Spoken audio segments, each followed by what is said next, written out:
Hey guys, it's Jeff at Slavens Racing, and I'm working on my build, the 24 KTM 300 XC-W. So right now I'm working on a little more horsepower. I absolutely love the power band of this new motor. It's very linear, very easy to ride, but at my elevation, I ride from 6,000 feet up to 12,000 feet elevation. And at that elevation, I need more horsepower because we're down about 20% at this elevation here at my home. And then as you go up, it gets worse. All right, so I'm working on developing some new head inserts.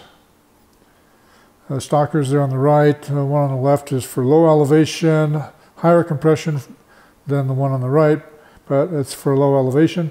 This one that I installed is higher compression for high elevation, so it's even more compression than the one down there on the left.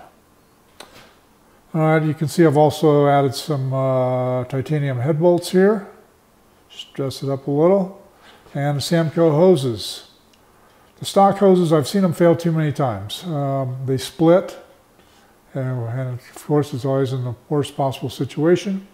So I always switch over to these Samco silicone hoses versus just the butyl rubber stockers. And I haven't gotten that one on yet. I got to pull the pipe, stick it on there. All right, this head insert. KTM has raised the compression a little bit on them this year. They're about 15 pounds higher than they've been in the past. But still, and the best way to gain horsepower and torque at high elevation is by adding compression. So with this head insert, it gained 37 pounds of compression. That will definitely give it a big boost to the low end and mid range. It's not going to change the power band at all. It's still going to be very linear. It's just going to be more. And that combined with the 1245 gearing that I've got on there now. So I left the rear sprocket on at 45. I changed the front one down to a 12 because first gear was just too tall for some of the tight, gnarly climbs that we do here.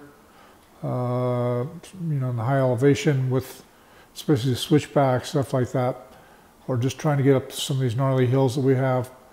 The stock gearing was too tall, so I had to go down as well on that. All right, guys, stay tuned for a ride. I'll post a little ride video on this after I'm done. And please like us on Instagram and Facebook, subscribe to us on YouTube. Stop by the store whenever you get a chance, and I hope to see you out on the trail. That's all for now.